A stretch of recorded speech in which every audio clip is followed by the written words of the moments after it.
চেনি অলপ দিলোঁ জাষ্ট কালাৰ হ'বলৈ।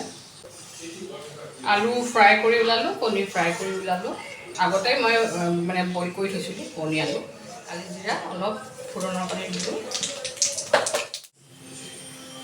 তেজপাত দিলোঁ, তেজপাত দিছোঁ।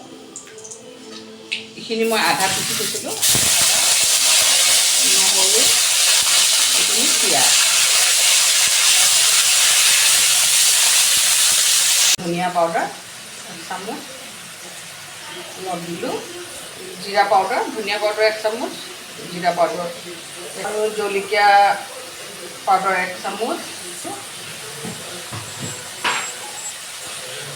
আৰু নিমখ।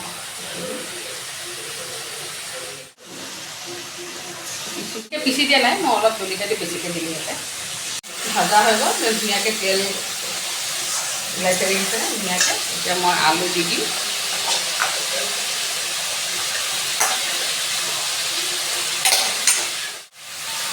কণী দিছোঁ, ফ্ৰাই কৰি ল'ম অলপ। কণী আলু ভাজা হৈ গ'লে পানী অলপ দিছোঁ ভাজিলে। বেছি পানী নিদিওঁ, থুপথুপীয়াকৈ বনাম। মই অলপ ধনিয়া দি দিম লাষ্টত, ধনিয়া দি ছটিয়াই দিম। এইটো হৈ গ'ল, মই এতিয়া ধনিয়া কাটি দিলোঁ ওপৰৰ পৰা।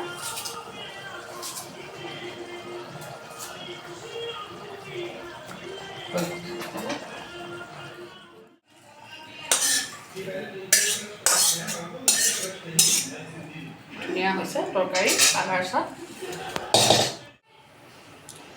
এইখিনি মই মূলা শাক লৈছোঁ, আৰু এইটো শাক ৰঙা শাকটো কি কয় বোলে নামটো নাজানো বাৰু, শাক লৈছোঁ।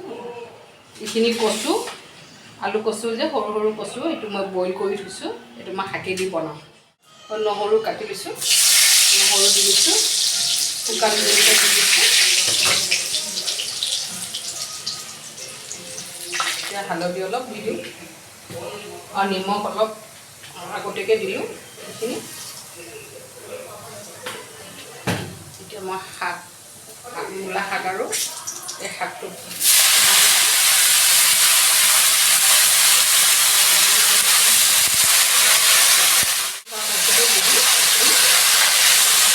এনেকৈ বনাই খাবচোন, সোৱাদ লাগে খাই।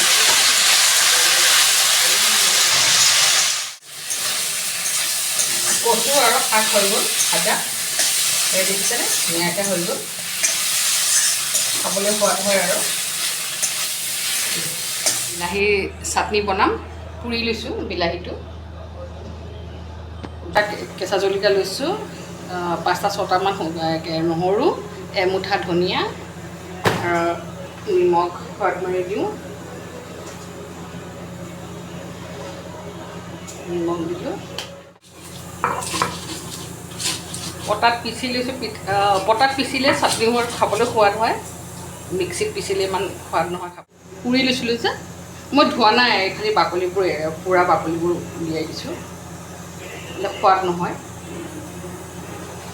এনেকুৱা উলিয়াই দিছোঁ।